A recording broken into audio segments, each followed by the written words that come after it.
কোনো একদিন বিশ্বনবী হজরত মুহাম্মদ সাল্লাল্লাহু আলাইহি ওয়াসাল্লাম মসজিদে নববীতে বসে তসবিহ পাঠ করছিলেন।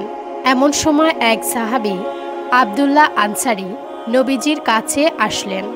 এসে কেঁদে কেঁদে বললেন, ইয়া রাসূলুল্লাহ সাল্লাল্লাহু আলাইহি ওয়াসাল্লাম, আমার ছোট্ট ছেলেটি প্রতিদিন ইহুদির বাগান থেকে খেজুর কুড়িয়ে খেত।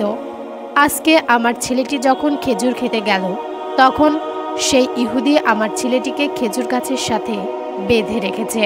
আমি অনেক অনুরোধ করা সত্ত্বেও সেই ইহুদি আমার ছেলেটিকে ছাড়ল না, বরং সেই ইহুদি আমাকে বলল, খেজুরের মূল্য পরিশোধ করতে পারলে কেবল আমার ছেলেকে ছেড়ে দিবে। ইয়া রাসূলুল্লাহ, আপনি এখন বলে দিন, আমি এখন কি করব? বিশ্বনবী আব্দুল্লাহ আনসারীর মুখে কথাগুলো শুনে বললেন, আব্দুল্লাহ আনসারী, তুমি বাড়িতে চলে যাও। বিশ্বনবীর মুখে একথা শুনে আব্দুল্লাহ আনসারী আর কালবিলম্ব না করে বাড়িতে চলে গেলেন।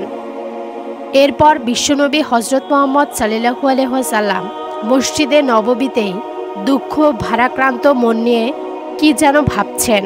এরই মধ্যে হজরত আলী রাদিয়াল্লাহু তাআলা আনহু মসজিদে নববীতে এসে উপস্থিত হন। নবীজির মন খারাপ দেখে হজরত আলী রাদিয়াল্লাহু তাআলা আনহু নবীজিকে বললেন, ইয়া রাসূলুল্লাহ, আপনার মন খারাপ কেন? কি হয়েছে? আমি আলীকে বলুন, আমি এক্ষুনি তার জবাব দিতে চাই। এরপরও নবীজি কোনো কথা বললেন না। এরপর হজরত ওমর রাদিয়াল্লাহু তাআলা আনহু মসজিদে নববীতে আসলেন। এসে দেখলেন বিশ্বনবী মন খারাপ অবস্থায় বসে আছেন। নবীজির এরূপ মন খারাপ দেখে হজরত ওমর নবীজিকে উদ্দেশ্য করে বললেন, হে আল্লাহর নবী, আপনার মন খারাপ কেন? কোন ব্যক্তি আপনাকে কি বলেছে আমাকে বলুন, আমি ওমর তার গর্দান কেটে আপনার সামনে নিয়ে আসব। তারপরও নবীজি কোনো কথা বললেন না। এর কিছুক্ষণ পর হজরত আবু বকর সিদ্দিক রাদিয়াল্লাহু তাআলা আনহু মসজিদে নববীর বারান্দায় এসে উপস্থিত হন। তখন হজরত আবু বকর রাদিয়াল্লাহু তাআলা আনহু নবীজির মন খারাপ দেখে নবীজিকে বললেন, হে আল্লাহর নবী, আপনার মন খারাপ কেন? কি হয়েছে আপনার? আমি আবু বক্করকে বলুন, এক্ষুনি আপনার সব দুঃখ আমি আমার সব কিছু দিয়ে মোচন করে দিব। এরপরও নবীজি কারোর সাথে কোনো কথাই বললেন না। এর কিছুক্ষণ পর হজরত ওসমান গনি রাদিয়াল্লাহু তাআলা আনহু মসজিদে নববীতে আসলেন। ওসমান গনি নবীজির দিকে লক্ষ্য করে দেখলেন নবীজি দুঃখ ভরা হৃদয় নিয়ে বসে আছেন। এরূপ দেখে ওসমান গনি বললেন, ইয়া রাসূলুল্লাহ, ইয়া হাবিবাল্লাহ, আল্লাহর নবী, আপনি কেন দুঃখ ভরা হৃদয় নিয়ে বসে আছেন? কেন আপনার মন খারাপ? আমি ওসমানকে একবার বলুন, যে কোনো কিছুর বিনিময়ে হলেও আমি ওসমান গনি কথা দিচ্ছি আপনার দুঃখ দূর করে দেব ইনশাআল্লাহ। আমাকে একবার বলুন, কি হয়েছে আপনার? এবার বিশ্বনবী ওসমান গনির দিকে তাকিয়ে চিৎকার মেরে বললেন, হে ওসমান গনি, আমি তোমার জন্যই এতক্ষণ অপেক্ষা করছিলাম। হে ওসমান, আমার গরিব সাহাবী আব্দুল্লাহ আনসারীর ছোট্ট একটি ছেলে প্রতিদিন ইহুদির বাগানে গিয়ে খেজুর কুড়িয়ে খেত। আজকেও সে গিয়েছিল ইহুদির বাগান থেকে খেজুর খেতে। ইহুদি তাকে খেজুর গাছের সাথে বেঁধে রেখেছে এবং বলেছে, খেজুরের সমপরিমাণ মূল্য যদি না দেয় তাহলে তার ছেলেকে আর ছাড়বে না। ওসমান গনি আব্দুল্লাহ আনসারী আমার কাছে এসেছিল, তার চোখে আমি পানি দেখেছি এবং আমি নিজেও তার কষ্টে ব্যথিত হয়েছি। হে ওসমান গনি, তুমি কি পারবে ইহুদির কাছ থেকে সেই খেজুরের গাছটি কিনে দিতে?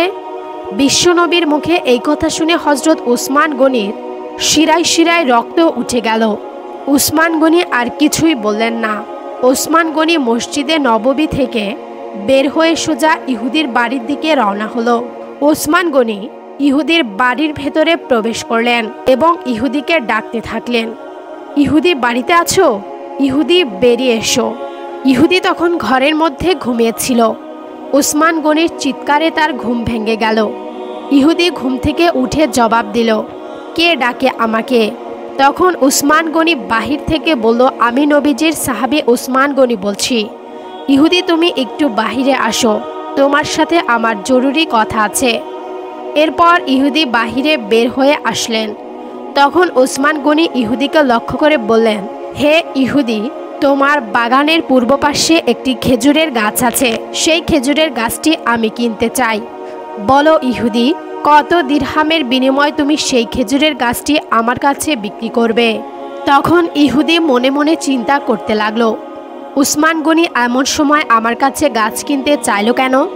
নিশ্চয়ই বড় কোনো মতলব আছে, আমাকে দাম বাড়িয়ে চাইতে হবে, এটাই আমার সুযোগ। তখন ইহুদি ওসমান গনিকে বলল, হে ওসমান গনি, এই গাছটি আমি অনেক শখ করে লালন পালন করেছি। এই গাছটি যদি তুমি কিনতে চাও তাহলে এর বিনিময়ে তোমার যে 100 গাছ বিশিষ্ট বাগান রয়েছে সেই বাগানটি আমার নামে লিখে দিতে হবে।